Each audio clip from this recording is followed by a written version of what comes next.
Hey everyone.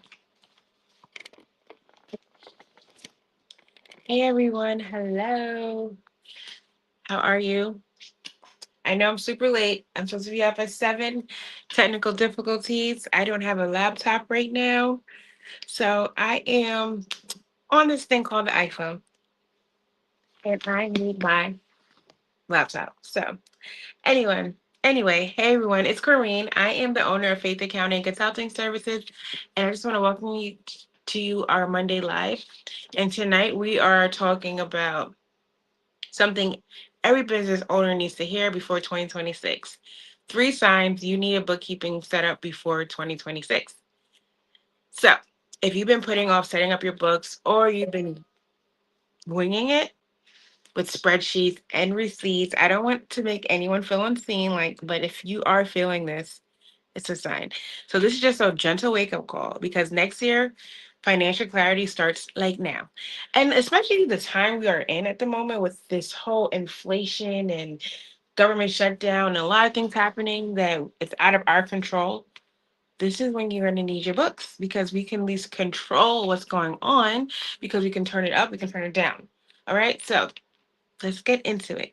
So a lot of small business owners think they can get by without a proper bookkeeping system until tax season hits, or worse, when they realize they've been underpricing, overspending, or missing out on deductions. And this is what I was talking about, the fact that the time, the time that we're in at the moment, um, it's a great time for us to have a system in place so we can know what's going on and we can start planning better, right? Um, if for instance if the government is going to be shut down for a while and it's affecting your business, you're going to need to figure out how to pivot, right? um and with 2026 just around the corner, it's also a perfect time to take a look at your setup or lack of one and make sure your books are built to support your growth and not stress you out. You don't like to be stressed out over here. You don't want to be stressed out. You want to be overwhelmed. Overwhelmed. I mean, you want to be not overwhelmed at all. Because if you're going to be stressed out, you're going to have a little bit of overwhelm. It's just going to start affecting your business and everything around you. So let's jump into the 3 big signs that tell you it's time to get your bookkeeping system in place before another year slips by. Like, let's not even let another quarter slip by. Like, we're still in the last quarter of the year and we can do this now, right? So, sign number one, you're guessing your numbers. If your answer to how much did you make this month starts with that's a that's the number one sign. Like, you should know your numbers. Like, we made 25,000 last month, blah, blah, blah, blah, and we spent some of that. That's what you should be able to. It should be coming right off your tongue. Like, we worked this much in, and we spent this much. We made this as a profit. Like, you should be able to just spit that out real quick because you're just gonna look at your numbers and you're gonna be like, oh, this is what it is. This is what it's that. Da, da, da. Then you should be able to know how much it has increased between the last month or the last whatever period you're comparing to. So without a bookkeeping system, you're guessing instead of knowing. You want to know. You want to be in the know, okay? Bookkeeping gives you clarity, real numbers that help you price your services properly, and you can make smart spending decisions and set realistic goals for 2026. And like, I'm gonna keep on pushing, like, even though 2026 is probably about, like, we have October, the rest of October, which is only a little bit, November, December, and it's going to be here. But when you're planning for the next year, you are starting to start planning now. We already did 3 quarters. We already see 75% of what's going on in our finances. So the next 25% is either good or bad. Like, it's either going to make you or break you, right? So at least you can tell now on how you want to set up 2026. And I love it. I do this every year. Like, September is my favorite time of the year. You'll think it would be like Christmas, but September is my favorite time of the year because it's coming to an end and now I can see what I've done and I'm like, okay, my last quarter is going to determine how my first quarter is going to be for the next year. So let's get it. Like, let's push, let's get it, let's get working now, right? So the tip I have, even if you start with something simple like QuickBooks or Wave, the key is definitely consistency. Record transactions as they happen, not months later. Like I always tell you guys, once we get into like tax season or once certain things happen, it's already too late. Like, it's time to start now. So sign number two, tax season feels like a fire drill. If your tax season is a mad rush to find receipts, reconcile accounts, or explain Venmo transactions, it's time. It's really time for you to get your system together.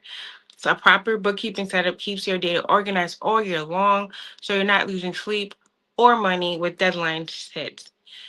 So the tip here is create a routine, schedule a monthly money date with your books. It could be really fancy too, y'all. And the consistency will save you hours or stress later. Like, okay. So we can do like let's picture our money date. What would our money date look like? My money date would be like me doing my books and then taking care of it and then just having a nice Netflix and chill in the house by myself. I don't think Netflix and chill, but I think it is. But for me, Netflix and chill is watching Netflix. Like I'm going to be watching all my shows that I haven't watched in a long time. Okay, and just chill, and then take a little magnesium and go to sleep. So that could be whatever your date is. Think about what your money date would be once you set that up, and then choose a date. Okay. Sign number three, you don't know what's working in your business. If you're making money, but you don't know where it's coming from or what's eating up your cash, your books aren't doing their job. When your bookkeeping set up right, you can actually see which products, services, or clients are more profitable and which ones might need to go. So, like for instance, I had a conversation the other day with another vendor or someone else, salesperson or whatever, and they asked me simple like, "Tell me about your business," and I said, I usually say, um, our signature business is accounting services and bookkeeping. It's not. It's taxes is just something we offer, but we know what our signature service is. We know that we bring in more money with bookkeeping and whatever. So I'm already able to just spit that out to someone, and everything. And I can also spit out how much I made. I can tell people if I made more this year or less this year because it's something that I'm really like feeding to myself. I'm looking over throughout the weeks and days and months. We have a weekly meeting. We go over the numbers. So that's something you want to start happening for you. Okay. So the tip I usually do is I review my profit and loss and balance sheet monthly.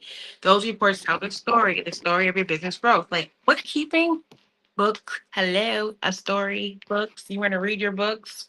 So that's what it is. It's basically letting you know where you've been and where you could go. Like definitely, it's like a whole not an author, but as, if an author was to write a book, they want to start with brainstorming. They want to start with their purpose and what the goal is. Like what's going to be the end of the book.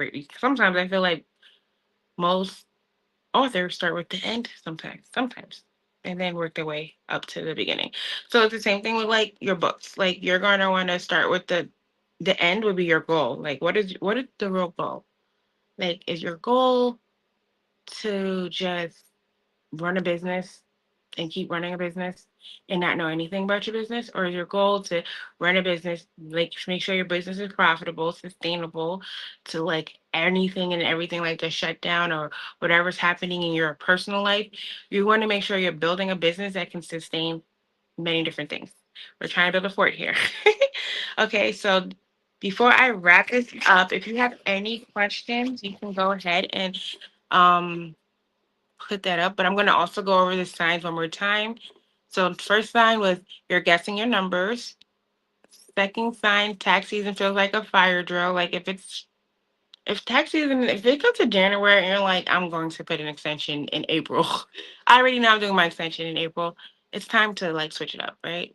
And number three, you don't know what's working in your business. So you don't know what's going on. Like you don't know if this product that you're using or whatever system you're using or whatever you're using, is it really working for your business? Like for instance, is if you have a website and you're paying money for your website, and if it, is it really working? Is there traffic coming in from this website that you're paying all this money for? And then if you can basically like, I'm paying $300 a month for my website, but there's no traffic. Why are you paying $300 for your website? You can go to Square or whatever, something simple, create a little website because clearly that's not working, but something else might be working. Okay, so first question I have, what's the biggest mistake business owners make when they're setting up their own bookkeeping systems? Hmm, That's a real good question. And the biggest mistake is overcomplicating it, like trying to mimic a corporate setup instead of something that fits your business size. Start simple, connect your bank, categorize your transactions, and stay consistent. I'm not even going to tell you to reconcile right now. That's not where we're going to focus on. Focus on getting the books, like getting you used to it. Like if you were like working out or whatever, and you started with a personal trainer, the first thing we want you to do is just get to the gym. Like it just show up, right? And then when you show up, then you come every day or you're coming 3 days a week. And once you do those 2 days a week, then that's when you start building momentum. And same thing with your books. Like you're gonna wanna build the momentum. You're gonna wanna just start simple, get your software, connect your bank account, categorize the transactions. Then we'll talk about the hard part, which is other things that need to happen, categorizing, all this stuff. So what if I already have QuickBooks, but it's a complete mess? It's nothing. A lot of people do this. It's like I said, you go to the gym, right? You have a membership, you're paying for a membership, but you're probably not going. We just need you to show up. Get to the gym, show up to the gym, and then let's start figuring out what we can do there, right? So you're not alone. Having a tool is one thing, using it properly is another. You might just need a cleanup and a structure review. That's where something like my deep dive review helps. We check your setup and we fix what's not working before it causes bigger issues. So I have a cleanup that I'm doing, and you would think it'd be very simple, the cleanup, but what we're trying to do is restructure it. We're trying to make it so when the client takes over these books, that it's simple for them and they can just be like, okay. Like for instance, I try to when I have some of these books, we try to automate as much as we can. So if we're seeing the same transaction, we're automating it 90% of the time. If there's like, for instance, we get like a client that has certain transactions like checks that they're written all the time, we're still going to automate it, but we create it where the client has to go into a certain report and just like enter the check information. And we also tell our clients, if you're writing checks, like if you have a checkbook that you're writing checks, we're trying to tell them to go in and enter the checks. Even though it didn't cash yet, enter those checks into your system as you're writing the check. QuickBooks, if you're doing checks, QuickBooks also has it where you can print checks directly from, you can be so corporate, you can print checks from the system. Like you can enter your checks and then print them right out. So that'll make it easier for you. But that's what we train our clients to do. Like, okay, do this first. Okay, get rid of the checkbook. Don't write any more manual checkbook because half the time we can't even read the checks. I'm not gonna hold you. But like, because even the person that writes the check, they were like, I don't even know what I wrote. So you want to get into this habit of being more professional. I mean, we're a small business, and I said you don't want to get too corporate, but you want to start building it like it's a corporation. Like you want to show professionalism and things like that. Okay. So my next question is it worth hiring a bookkeeper if I'm still a small business? Absolutely. But timing matters.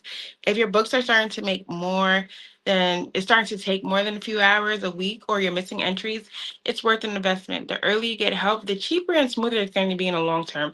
Like for instance, say for you join my company and we'll start working on your books now. And the fees right now you can afford, it's not going to really go up much. Like I'm not going to triple and double your things next year. Like ours, the way we bring in clients is that we try to fit your budget number one, and or number two, we won't take you if you're not making enough money. We'll let you know this is not going to work right now because when I have a client, we want to make sure you have a return on your investment. We want to make sure that the fees we're charging you, it's like pennies on a dollar basically for your business. So you're going to want to start now. Like if you start now or whatever, and it's easier, it gets harder and harder. Like when your business starts growing, there's gonna be more moving parts. So you want to start when it's simpler, right? And not as complicated as it could be. So that basically is all the questions I have, but I don't see any questions in the comments. And I'm actually on this little tiny phone, so I can't even see anything right now. Like really can't do this. I can't do this. So, if any of this sounds like familiar, take it as a cue to act before 2026 arrives. Start small, start simple, just start. Like, get it together. And if you're not sure where to begin, that's where I'm here for. You can join our DBC, which is Do It Yourselfish Bookkeeping Collective, or schedule a deep dive review session so we can build the right system for you. And drop in the comments which of these signs hit home for you. If you don't want to put it in the comments, you can send me an inbox. I'm a little shy too when things come to that nature, putting out my business like that. But I'll be here to answer any questions you have. If you still don't know where you're standing, just book a discovery call. It's a free 30-minute consultation. Well, you can send me every question you have before the consultation, and I will present it to you like you paid me $1 million. Okay? So have a good one, y'all, and enjoy.